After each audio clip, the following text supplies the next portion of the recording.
Hello everyone. Last class में हम लोगों ने यूजेस पढ़े थे स्फेरिकल मिरर के, और आज हम लोग कुछ न्यूमेरिकल पोर्शन स्टार्ट करने की तरफ आगे बढ़ रहे हैं। कुछ फॉर्मूलेज हम लोगों को पढ़ने हैं आज की क्लास में, तो ध्यान से सुनिएगा ताकि आप लोग उन न्यूमेरिकल्स को आसानी से कैलकुलेट कर पाएँ। ओके, तो हम जो फॉर्मूला शुरू करेंगे सबसे पहले बहुत इम्पॉर्टेंट फार्मूला है। फर्स्ट फार्मूला मैं आपके सामने लिखने जा रही हूँ, and this first formula is mirror formula. ठीक है, कौन सा फार्मूला पढ़ने जा रहे हैं हम लोग? मिरर फार्मूला पढ़ने जा रहे हैं। देखिएगा ध्यान से, मिरर फार्मूला क्या है। Okay, mirror formula is 1/v plus 1/u is equal to 1/f। ठीक है, 1/v plus 1/u is equal to 1/f, है ना। अब ये जो फॉर्मूला है इसका डेरिवेशन हमारे कोर्स में नहीं है, तो बहुत बढ़िया बात है।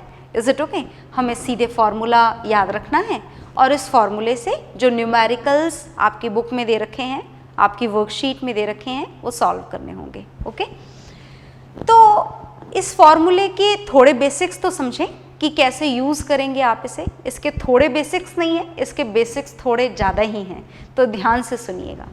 पहली बात तो हम ये समझें कि हमें तो अभी तक यही नहीं पता कि v क्या है, u क्या है, f क्या है। वैसे तो बताया जा चुका है, पर अगर आप भूल चुके हैं तो दोबारा सुन लेते हैं, है ना। v जो है यहाँ पर, v is image distance. v क्या है यहाँ पर? इमेज डिस्टेंस है।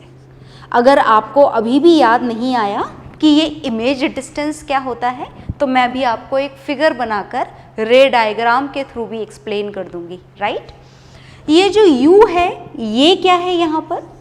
u है यहाँ पर ऑब्जेक्ट डिस्टेंस। कौन सा डिस्टेंस है ये? Object distance. इसको भी अभी एक बार हम समझ लेंगे रे डायग्राम के थ्रू। और ये जो f है यहाँ पर, ये f क्या है? ये f है यहाँ पर focal length of spherical mirror. Mirror formula है ये, है ना। मिरर के ऊपर एप्लीकेबल है, लेंसेस के ऊपर नहीं। लेंसेस के लिए हम दूसरा फॉर्मूला पढ़ेंगे। ओके, तो ये आपने लिखा मिरर फार्मूला, याद रखना है आपको। बहुत ही सिंपल सा फार्मूला है और इसके न्यूमेरिकल भी आपको आसान ही लगेंगे। बस थोड़ा सा कॉन्सेप्ट है जो ध्यान से सुनेंगे तो न्यूमेरिकल गलत होने का कोई चांस नहीं है इस चैप्टर में। ओके, तो पहले हम एक बार इनको रिवाइज कर लेते हैं कि आखिर ये इमेज डिस्टेंस क्या है, ये ऑब्जेक्ट डिस्टेंस क्या है और ये फोकल लेंथ क्या है। ओके, तो हम इसको रिवाइज करने के लिए एक रे डायग्राम मैं आपके सामने बनाने जा रही हूँ। ये बनाया हमने रे डायग्राम, कॉनकेव मिरर के लिए बनाने जा रहे हैं हम। और ये हमने बना दी लाइन। देखो नीचे वाला मिरर थोड़ा ज़्यादा है तो हम रफ कर देते हैं। As this line should pass through the centre point. याद है आप लोगों को सेंटर पॉइंट? पोल। और ये हमने मार्क कर दिया फोकस, और ये हमने मार्क कर दिया सेंटर ऑफ कर्वेचर।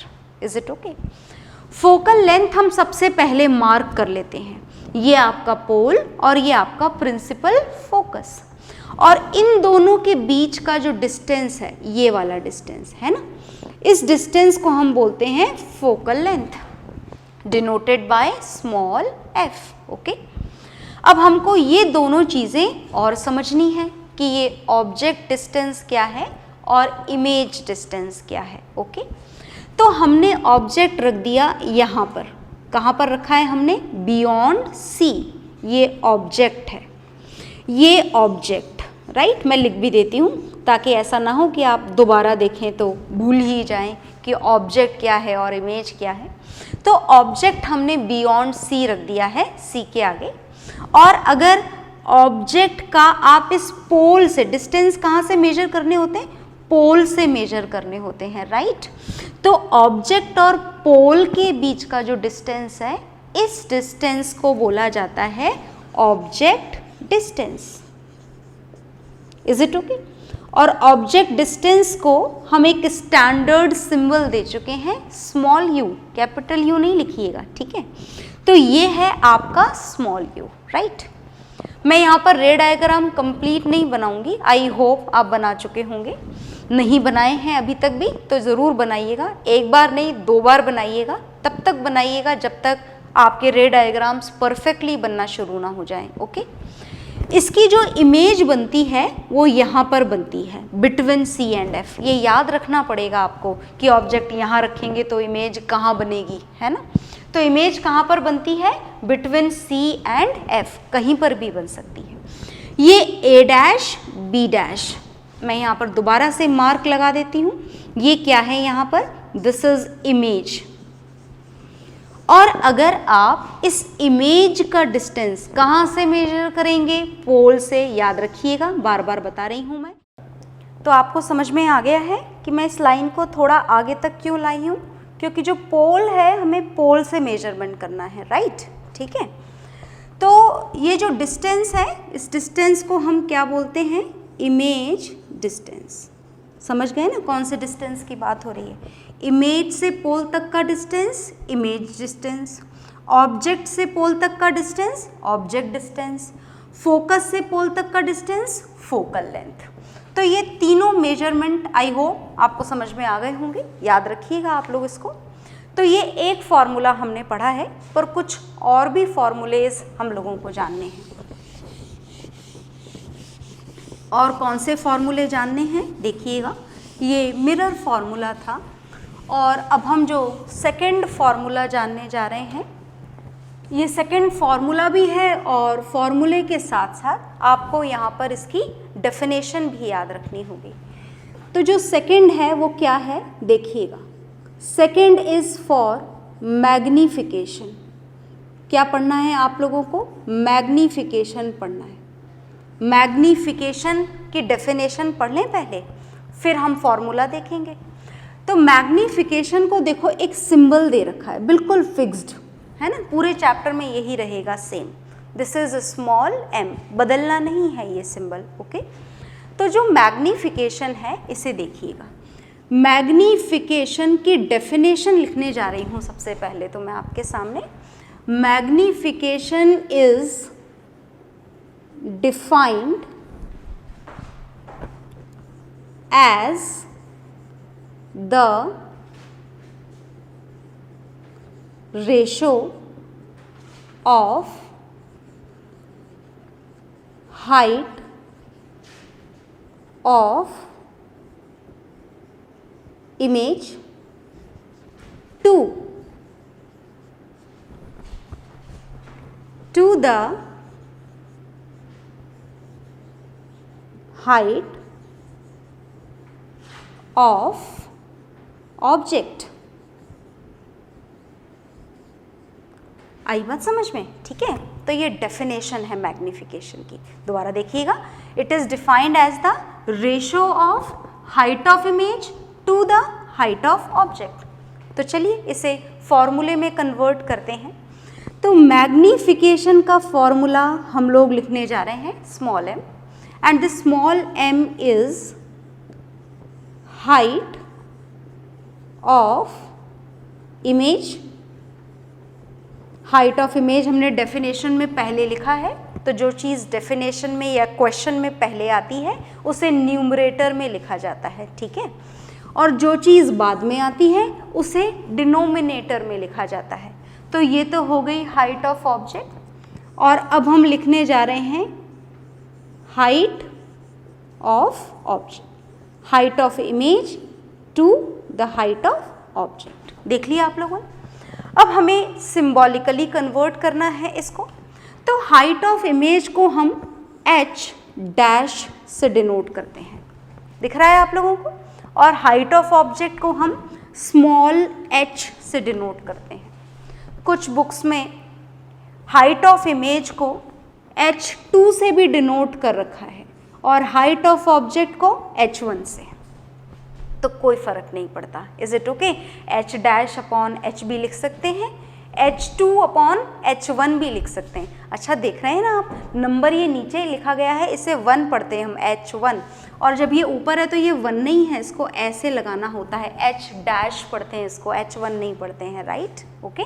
तो आप H'/H लिखें तो भी ठीक, H2/H1 लिखें तो भी ठीक, बस वैल्यू सब्सटीट्यूट करते वक्त इस बात का ध्यान रखेंगे कि ऊपर हाइट ऑफ इमेज लिखना है और नीचे हाइट ऑफ ऑब्जेक्ट लिखना है। किसका फॉर्मूला है ये?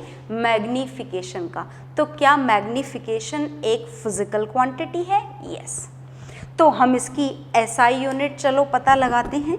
मैग्नीफिकेशन फिजिकल क्वांटिटी है, ये तो समझ में आ गया, मतलब SI यूनिट भी होती होगी, तो चलो पता लगाओ फॉर्मूले से।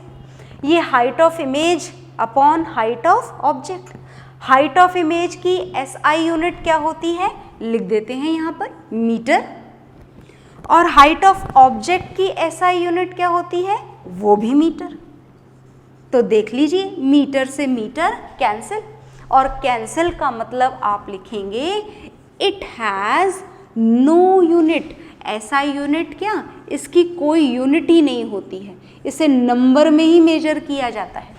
बात समझ में आ गई? और वैसे भी याद रखना है आपको, जब भी बात रेशोज की होती है तो वो कोई सा भी रेशो हो, रेशो की यूनिट्स नहीं होती है ना। तो आप सिर्फ नंबर से मेजर करेंगे, that magnification is 1, magnification is 2, magnification is 5 और 0.5 और 0.2, वॉटेवर, सिर्फ नंबर काम में लेंगे आप लोग, ओके। 0.2 के साथ में कोई यूनिट या 1 के साथ में या कोई भी नंबर हो, जो भी वैल्यू हो मैग्नीफिकेशन की, उसके साथ में हमको यूनिट काम में नहीं लेनी है। तो ये मैग्नीफिकेशन का एक फॉर्मूला है, पर एक और फॉर्मूला है, 2 फॉर्मूलेज हैं मैग्नीफिकेशन के, ठीक है। तो दूसरा फॉर्मूला जो है, देखिएगा ध्यान से, डेफिनेशन डिफाइन तो आपको इसी फॉर्मूले से करना है, पर फॉर्मूला एक और याद रखना है। तो जो दूसरा फॉर्मूला है वो है मैग्नीफिकेशन का, माइनस से शुरू होता है, फॉर्मूले के अंदर ही माइनस साइन भी इन्वॉल्व है, minus image distance minus image distance upon object distance. Is it okay? Object distance, ठीक है। तो हम सिंबॉलिकली लिखते हैं इस फॉर्मूले को। इमेज डिस्टेंस को हम कौन से सिंबल से डिनोट करते हैं? स्मॉल v से। Minus v upon object distance का भी क्या फॉर्मूला सिंबल होता है? Sorry, this is small u। तो मैग्नीफिकेशन का ये दूसरा फॉर्मूला कहाँ से आया? पहला तो समझ में आ गया कि डेफिनेशन से आया, ये दूसरा कहाँ से आया? दूसरे के लिए दोबारा से एक डेरिवेशन है, और लकीली दोबारा वो आपके सिलेबस में नहीं है, तो आपको नहीं पढ़ना है, आपको सिर्फ फॉर्मूला डायरेक्टली याद रखना है और क्वेश्चंस में अप्लाई कर देना है। तो हमें मैग्नीफिकेशन के 2 फॉर्मूले मिल गए। एक तो मिला H'/H, मैं यहाँ से हटा देती हूँ कि डैश जैसा ना दिखे आपको, इसीलिए H'/H, और दूसरा फॉर्मूला आपको मैग्नीफिकेशन का मिला -v/u। दोनों ही मैग्नीफिकेशन के फॉर्मूले हैं, और इसलिए आप ये भी लिख सकते हो। देखिएगा मैं बॉक्स में क्या लिखने जा रही हूँ, क्योंकि यही सबसे ज़्यादा काम में आएगा आपके। H'/H ये भी मैग्नीफिकेशन है, और -v/u ये दोनों ही किसके इक्वल हैं? मैग्नीफिकेशन के। Is it okay? तो हम यहाँ से इन दोनों को इक्वल कर सकते हैं, इसे हटा करके भी इक्वल कर सकते हैं। तो ये सबसे ज़्यादा यूज़फुल फॉर्मेट है आपके मैग्नीफिकेशन के फॉर्मूले का। तो देख लीजिए आप, ये मैग्नीफिकेशन की डेफिनेशन, ये इसका फॉर्मूला, ये इसका दूसरा फॉर्मूला, और ये इन दोनों फॉर्मूलेज का compiled form. Is it okay? Unit आपको समझ में आ गई है कि इसकी कोई यूनिट नहीं होती है। SI यूनिट हो चाहे CGS यूनिट हो, इसकी यूनिट होती ही नहीं है, इसे सिर्फ नंबर्स में मेजर किया जाता है ना। ये तो फॉर्मूला आपको समझ में आ गया, बढ़िया बात है। आप इसे काम में ले लोगे, न्यूमेरिकल्स में वैल्यू सब्सटीट्यूट कर दोगे, हाइट ऑफ इमेज की यहाँ, हाइट ऑफ ऑब्जेक्ट की यहाँ, इमेज डिस्टेंस की यहाँ, जैसे जैसे ज़रूरत होगी वैसे वैसे कर दोगे, है ना। पर अभी तक ये समझ में नहीं आया शायद कि वास्तव में इस वर्ड का मतलब क्या होता है। मैग्नीफिकेशन का। तो थोड़ा सा हम प्रैक्टिकली भी इसको समझ लेते हैं कि इसका मतलब क्या होता है। ओके, जैसे मान लीजिए मैंने आपको बोला कि किसी भी कंडीशन में किसी भी पर्टिकुलर न्यूमेरिकल के लिए मैग्नीफिकेशन की वैल्यू आपको मिली 2। क्या मिली? 2। इसका क्या मतलब है? इसका मतलब बस ये है कि जो इमेज की हाइट है वो ऑब्जेक्ट की हाइट से कितनी ज़्यादा होगी? 2 टाइम्स ज़्यादा। Is it okay? और अगर मैंने आपको बोला कि मैग्नीफिकेशन इज 3, तो मतलब समझ गए आप कि इमेज की हाइट अब ऑब्जेक्ट से कितनी ज़्यादा होगी? 3 टाइम्स। मतलब ऑब्जेक्ट अगर 1 सेंटीमीटर का है तो इमेज कितने सेंटीमीटर की होगी? 3 सेंटीमीटर की। ये बताता है मैग्नीफिकेशन का नंबर हमको। Is it okay? बाकी आप जब क्वेश्चंस करेंगे तो आपको इस मैग्नीफिकेशन के नंबर की वैल्यू और अच्छे से समझ में आ जाएगी। यहाँ तो मैंने आपको थोड़ा सा इंट्रोडक्शन दे दिया है इस मैग्नीफिकेशन का। तो ये सेकंड फॉर्मूला था मैग्नीफिकेशन का जो हम न्यूमेरिकल्स में काम में लेंगे। फर्स्ट वाला भी काम में ले सकते हो, सेकंड वाला भी काम में ले सकते हो, और इनका कंबाइंड फॉर्म ये भी काम में ले सकते हो। Is it okay? तो आप देखेंगे आपको, इसको हम यहाँ से हटा देते हैं, आपको टोटल 3 फॉर्मूले मिल चुके हैं। एक तो ये पहला फॉर्म, और एक ये दूसरा फॉर्म, और एक ये तीसरा फॉर्म। तीनों में से हो सकता है हमें कोई सा भी फॉर्म काम में लेना पड़े। Okay, that will see in the numericals. Okay, तो ये हम लोगों ने पढ़ लिया मैग्नीफिकेशन। और अब मैं आपको इस रिफ्लेक्शन प्रोसेस का लास्ट फॉर्मूला बताने जा रही हूँ जो आपके काम में आएगा। और उसमें आपको इतना सब नहीं जानना है, एक छोटा सा फॉर्मूला है बस। वैसे तो आपको पता है, बस मैं लिख रही हूँ बोर्ड पर, एक बार देखिएगा क्या लिख रहे हैं हम थर्ड फॉर्मूला लिख रहे हैं। देखिएगा थर्ड फॉर्मूला क्या है। मैंने बार बार आपको एक बात बोली थी, कॉनकेव मिरर और कॉन्वेक्स मिरर बनाते वक्त क्या बोली थी, दोबारा से रिमाइंड कर लेते हैं हम। ये कॉनकेव मिरर, ये प्रिंसिपल एक्सिस, ये मिड पॉइंट जिसे क्या नाम दिया था हमने, पोल, और ये फोकस अप्रॉक्सीमेशन के साथ बनाया हुआ, और ये सेंटर ऑफ कर्वेचर। बार बार मैंने आपको बताया था कि ये जो फोकस है ये पोल और सेंटर ऑफ कर्वेचर के बिल्कुल मिड में होना चाहिए।